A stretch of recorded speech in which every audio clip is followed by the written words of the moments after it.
On this episode of EncyClipPedia, what is a story arc?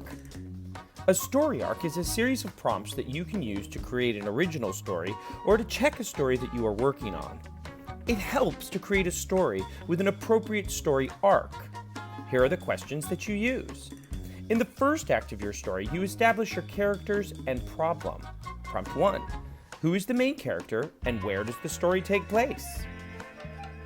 Prompt 2. What are the main forces, both external and internal, that are going to pose a problem for the main character? Prompt 3.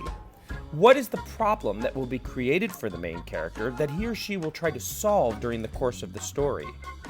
These 3 prompts are usually answered in the first 15 minutes of any movie that you see, and they set the character up for the next act. Here is the prompt for the second act, and it is usually asked a minimum of 3 times. Prompt 4. What does the main character do to solve his or her problem? How will it go wrong? And what new plan will the character develop to deal with his or her issue? Prompt 5.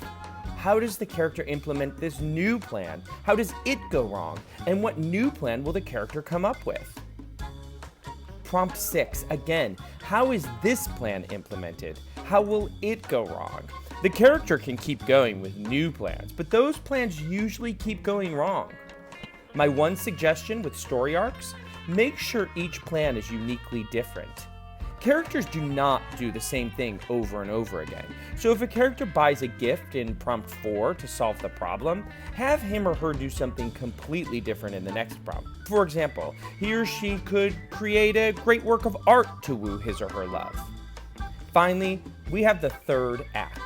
Prompt 7. What is the final plan the character is crafting to solve the problem? This plan will go wrong, but what will the plan look like? Characters usually tell you at this point in the story, like the pep talk in a locker room towards the climax of a football movie. Prompt 8. When executed, what does the final plan actually look like? Even though it went wrong, what happened to bring resolution to the character's final problem? Sometimes the character will just be fed up and quit. And prompt 9. What does the new normal life look like for the main character? As I said, story arc is a great way to create a dynamic story. There are many formulas for story arcs, but this is a great one that will get you started. Thanks for tuning into this episode of EncyClipPedia, and happy writing!